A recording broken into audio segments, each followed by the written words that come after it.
Brothers and sisters, welcome back to the Behaviour Revolution Scriptures. My name's Mark. We're in season 2 now, and we're studying the book of Exodus, taken from original Hebrew and into colloquial everyday slang, Aussie, whatever have you, English, so we can understand truly what Yahusha did, the price that he paid. I mean, I've been studying a lot.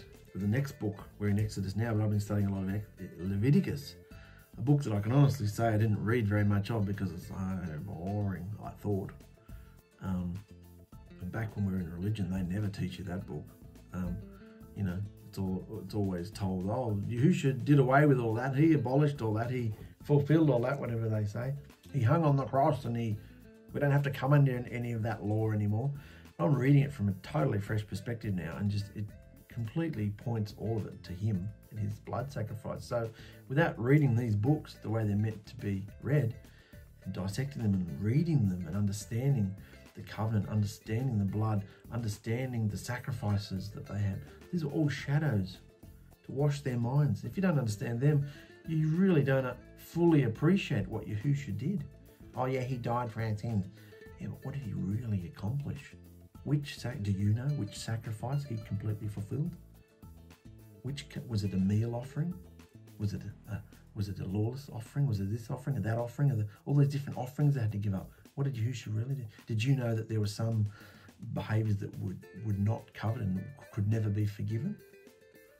We were always taught that all sin is the same in Yahusha's eyes. I always thought that. Not when you read the text though. There were some sins, I'm trying to get rid of that word, but there were certain behaviours that you just were not forgiven for. No matter what sacrifice you offered up, you were not forgiven. You were taken out there and stoned. And not only lost your life, but you lost your relationship with Yahusha, on an eternal scale. All this stuff I'm starting to understand, but I never knew any of this because I'd never dissected it, never wanted to go there, never had the love for it, I convinced myself I knew enough, and that was enough for me. But enough of Leviticus. Let's come back to Exodus because we're going to go on, guys. We didn't really read much of it last week. We were dealing with the introduction and just laying a foundation for this book. So, Yisharal's in Egypt. Despite what we've been told and shown in movies, they were having a really damn good time in Egypt. Because, and we're going to go into this right now, Yisharal's died. His 12 sons are living in Egypt. And over time, the patriarchs, you could say, the 12 sons died off, but all their families are living in Egypt, prospering in this amazing land. So you can see as it is, this is the United, at this time, in this era, this is the United States on the earth. This is the most technically advanced nation on the earth. The technology and the science and some of it was listening to unclean spirits, and they gave them all the technological advances too. But anyway, Yisharal prospers in Egypt. Let's go, guys. So the sons of Yisharal, Jacob, and all their families prospered greatly in the land of Egypt. And as time went on, they blended into the Egyptian culture around them, speaking the language, intermarrying, worshipping, and behaving as the Egyptians did. This is over a course of hundreds of years, guys. I mean, I look at Australia, and Australia is only 200 and something years old. Prior to that, it was indigenous. Civilized culture as we know it today is only 200 years old. That's Australia. I know other nations are older, but, ancient in fact, but it just gives you an idea of time. They did live a bit longer back then, but you can see that as the patriarchs died off and the nations kept going and growing at an explosive rate, they fully intermixed, they blended into the pagan culture around them, which is often what happens. So they were speaking the language, intermarrying with the Egyptians. Why did Yahusha allow this? Wasn't there such a big emphasis put on not intermixing with the nations in Genesis? It was one of the major themes. Do not go and find me a son from the nations, And if you did, your friend, it's almost like you'd left the covenant, Well, he practically had, because it was all about blood. It still is to a point. So why is Yahusha allowing his chosen people to intermix with the nations when he spent so long trying to keep them out? And they kept going in. And he's trying to keep them out all the time to maintain his bloodline. Well, the bloodline's cool now. The bloodline still stays the same. Why is all this happening, intermixing? Because when they do come out, something pretty phenomenal happens. Whenever people, Abraham and others, went into Egypt, they always came out with blessings, and they always came out with a mixed multitude, which joined, and those people joined into the blood covenant with them. Even though they weren't blood Hebrews, they weren't blood people themselves, they were allowed to graft in to the nation of Yisharal. Because remember, as we covered in our last episode of the last season, there's only one blood covenant, and he only made it with one nation, one group of people. That's still the same today. So do we have to go back and look for our lineage to see if we're part of the nation of Yisrael? What tribe of Yisrael am I from? No, because we are grafted in. That's the whole purpose. We're all born in whether we've got original Hebrew blood in us or not, who knows? And who could be bothered finding out? The point is, we've all been, whether we are or not, we've been brought up in a pagan culture, completely lawless, wicked, and we need to be delivered and grafted into the true vine of Yahusha and his people, his commonwealth, which is Yisharal. So that's where Yisrael is right now. They're being intermixed into the nations, which is all part of Yahusha's plan. This isn't a mistake. He didn't just change his mind. This is all part of his plan. It's like he's got the oven timer on. He hasn't forgotten about anything. Okay, this is where I'm growing my family. I need someone as the patriarch. Okay, Abraham, you love me, so I'll use you in that. Yitzhak was very similar. Yaakov, you're the one who's going to keep going with it. You've had a bit more drama than the others. Kicked at the prods a bit more than the others, but now you've got 12 sons. We're going to, now that you've maintained the blood covenant and the bloodline, we're going to bring you into Egypt and mix you all in with the nations. Yeah? It sounds silly, but Yahusha's got a plan. Remember that. It's all in Yahusha's timing. So they've intermixed with the nations, intermarried, worshipping and behaving, even worshipping all the other deities and behaving as Egyptians did.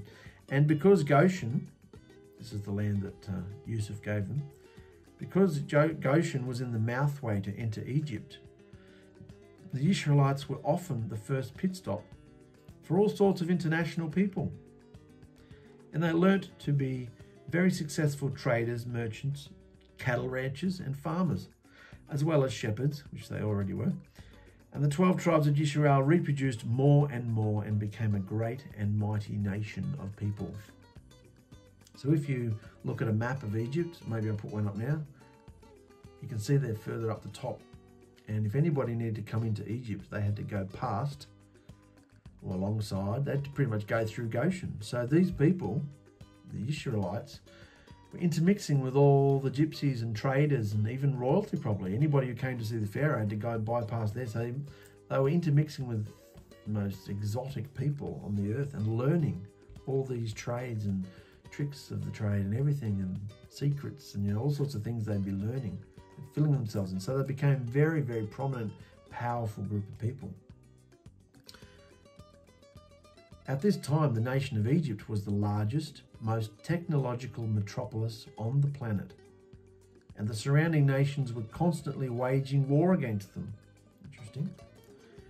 The men of Yisharal fought alongside their Egyptian brothers on many occasions, and their reputation for being strong and resilient began to rattle the cages of the Egyptians. This is all stories that you can find in the book of Yasher and Jubilees, about Yisharal fighting alongside Egypt against the nations in different battles. I've just summarized it for you. So the men of Yisrael fought alongside their Egyptian brothers on many occasions, and their reputation for being strong and resilient began to rattle the cages of the Egyptians. For Yisrael was always victorious in battle with much fewer men, and it was clear that they had supernatural assistance. On one occasion, this was interesting, on one occasion the Egyptians even fled the scene like cowards, leaving Yisharal alone to continue fighting their enemies.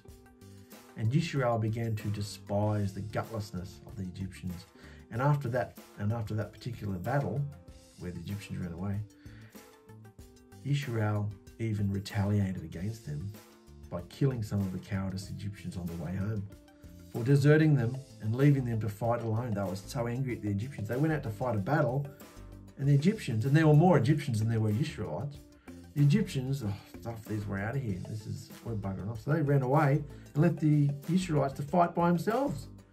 Of course they won because they had supernatural assistance, but on their way home they had had enough of these gutless Egyptians and they killed them all. So, you know, it's the beginning of conflict. Well, it's not the beginning. There was conflict from day one when Yusuf was there.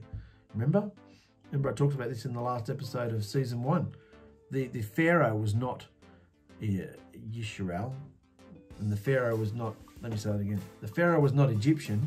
The Pharaoh had lighter skin. He was a Shemite, just like the Hebrews were Shemites, from the ancestors of Shem. Whereas Egyptians are ancestors of Ham, really black skin. So this Pharaoh had lighter skin, like Yusuf did, like the Israelites do. And this is the Pharaoh is still a lighter skinned guy. Here we go, I'm about to touch on it anyway. The Shemites, desert-dwelling Asian descendants of Noach's son Shem. The Shemites had conquered the throne a few decades before Yusuf had been sold into slavery, making the current Egyptian dynasty tribal cousins of Yisharal's family.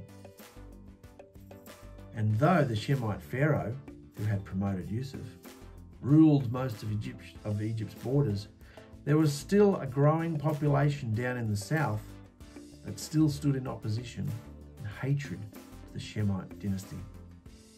Understand that? The Hebrews, Yusuf's family, Yusuf, lighter skinned people. I'm not talking lighter skin like me, lighter shade of dark. They still had brown skin, but they weren't black, like Negro black.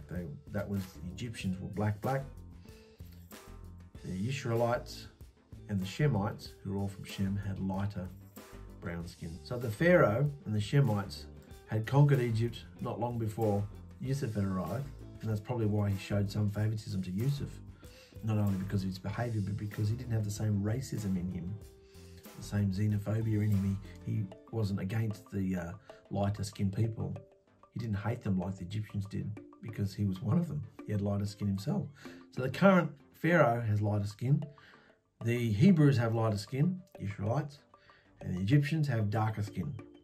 However, even though he conquered Egypt and the current dynasty is lighter skinned, there is still a small amount of Egyptians who he hadn't conquered. They've got their little battalions down south. So there was still a growing population down in the south of Egypt that still stood in opposition and hatred to the Shemite dynasty.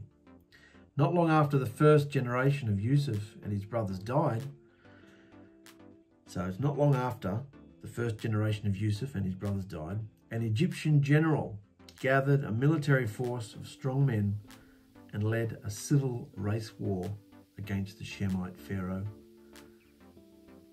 battled for the throne, and was victorious. So they won back their nation, they won back their throne, the black people, the Egyptian people. Through much bloodshed, the Egyptians, from the cursed line of Ham, gained back rulership of their throne and nation once more. They kicked out the Shemites. And their seething hatred and resentment for the nation of Yisharal was unleashed. No more pathetic Shemite Pharaoh to have sympathy on the Israelites, who had become very wealthy by living among them. And no more wretched Yusuf to show them favour and place Egypt under slavery. Remember, he put them under slavery during the famine? Even though they themselves had begged to be his slaves and for him to save their lives during the severe famine years.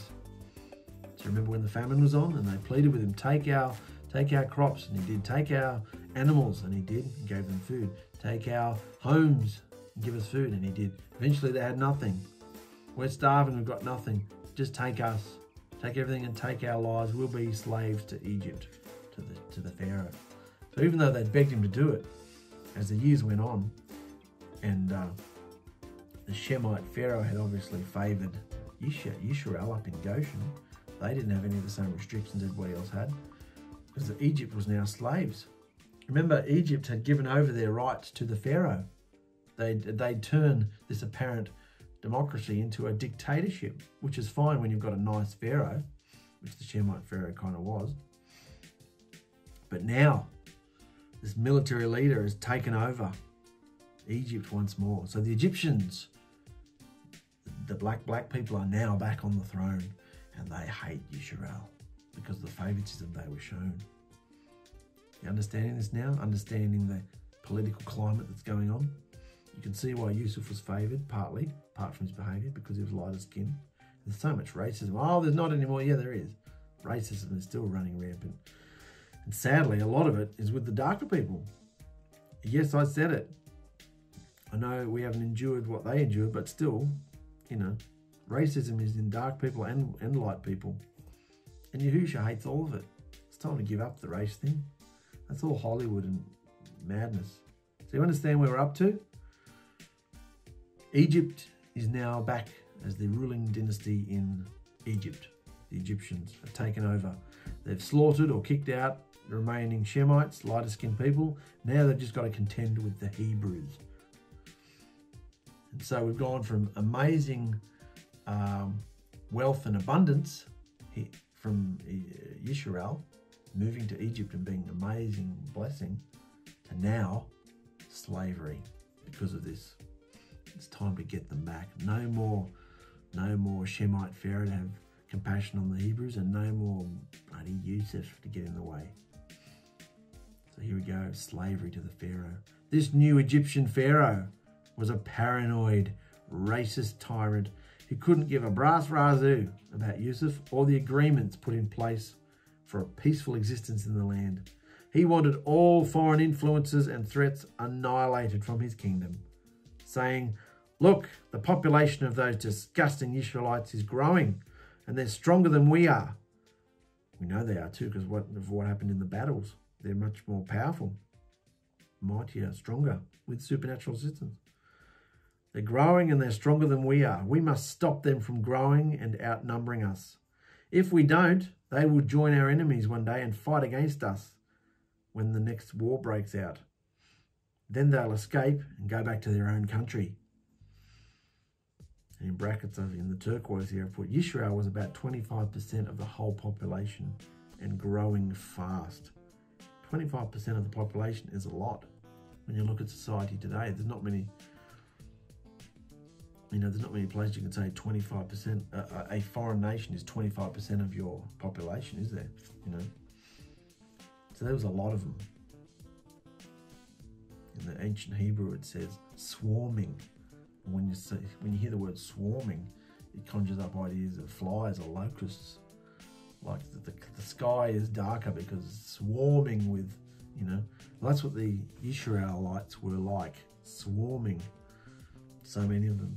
So we've got to get rid of him. We've got to do something about this. So the Pharaoh sent his people out to strengthen and fortify the supply cities of Pithom and Ramses. Enlisting, this is very cunning, enlisting the help. That's a typo there. Enlisting the help of the Israelites under the guise of paid labour. People often say that, how did they suddenly just, if the Israelites were more powerful, how did they suddenly just overtake them and, how did it happen? This is how it happened, very sneakily and cunningly over the course of a year or so. They enlisted the help of the Israelites under the guise of paid labour.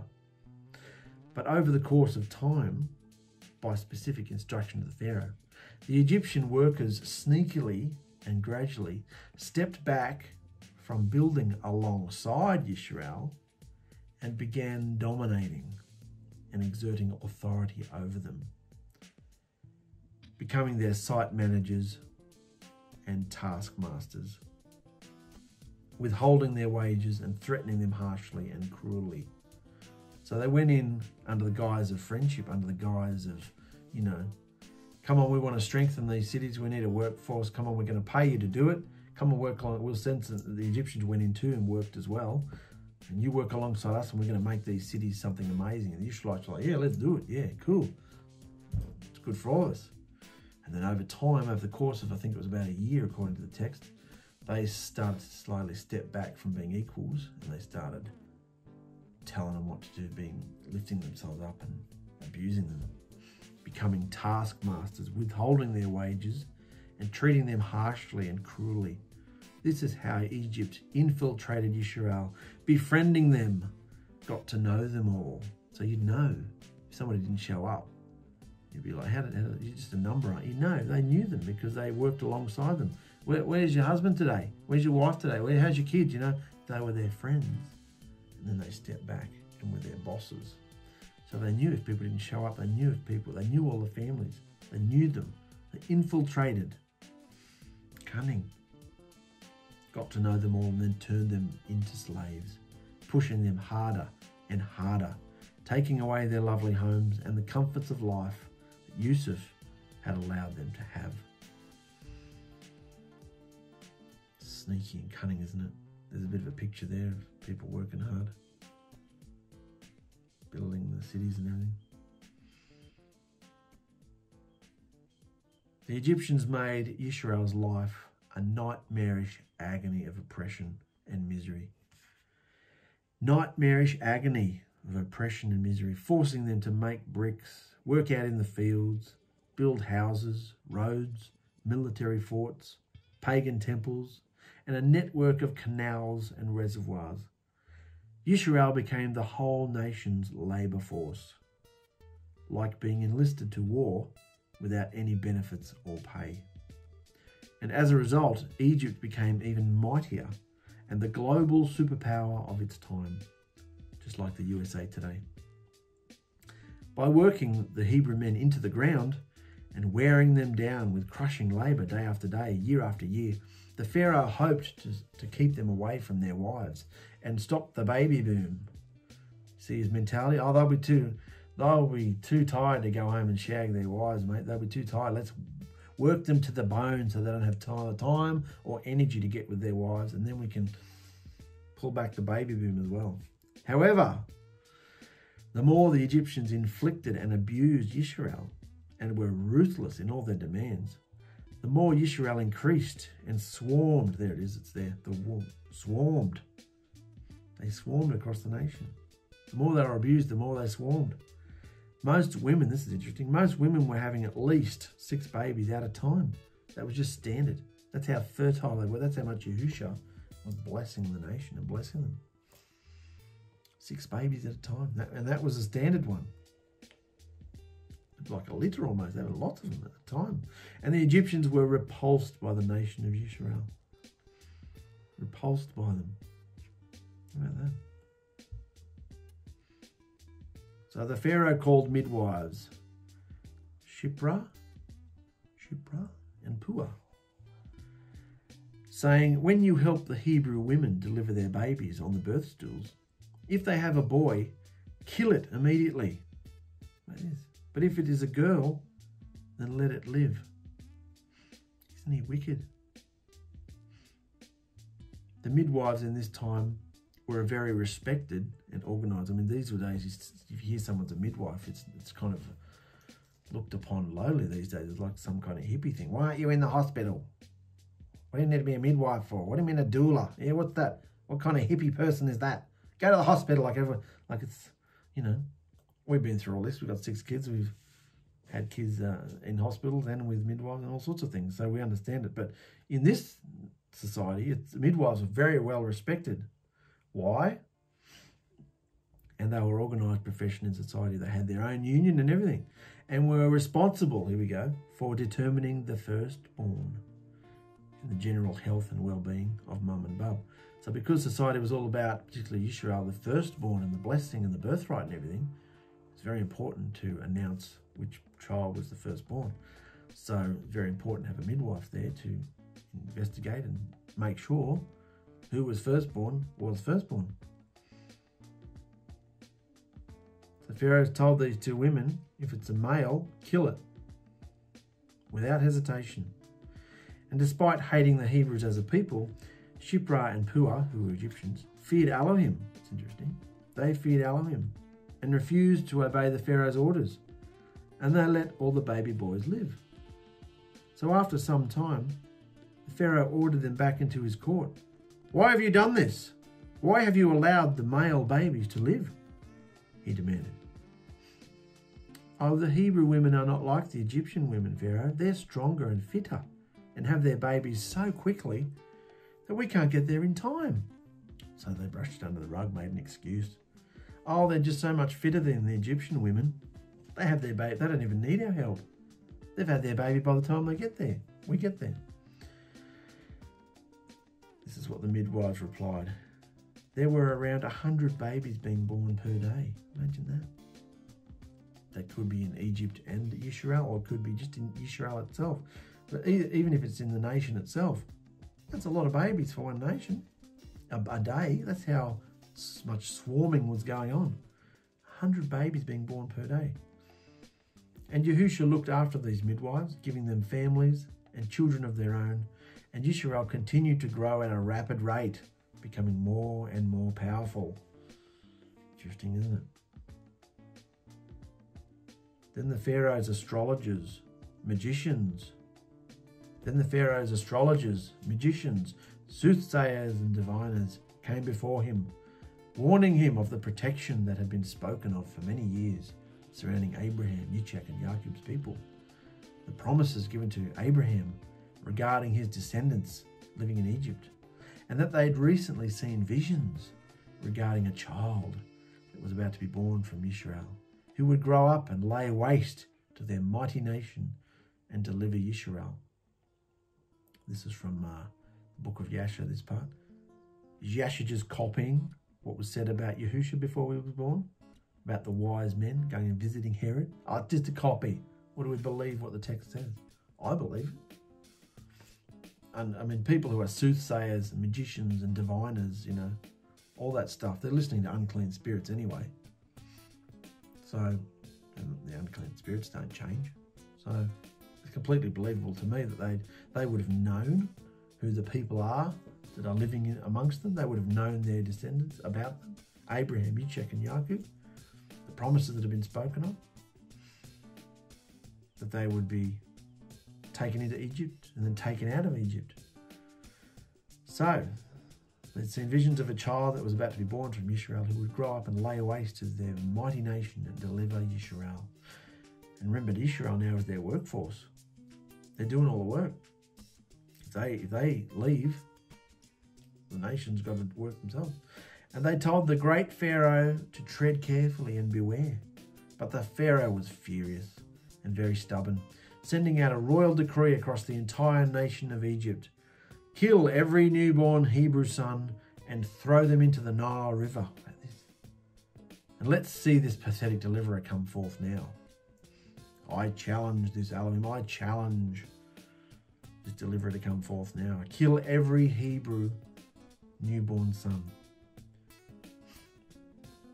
And in the turquoise here I've added, this was also at the time when the abominable practice of sacrificing babies to the sun deities was rampant, you know, to Moloch and all that type of worship. They were sacrificing their children to the sun deity, sun god anyway. So sacrificing children wasn't such a big deal because it was part of their pagan culture. It was more important to have the deities smiling upon them than to keep their babies alive. Just shows the mentality, doesn't it? And every male Hebrew baby born was torn from his mother's breast and slaughtered. What about that? Every baby Hebrew boy was torn from his mother's breast and slaughtered. Interesting thing about that is, if the population of boys started going down, that means the next generation is going to be very female heavy, isn't it? If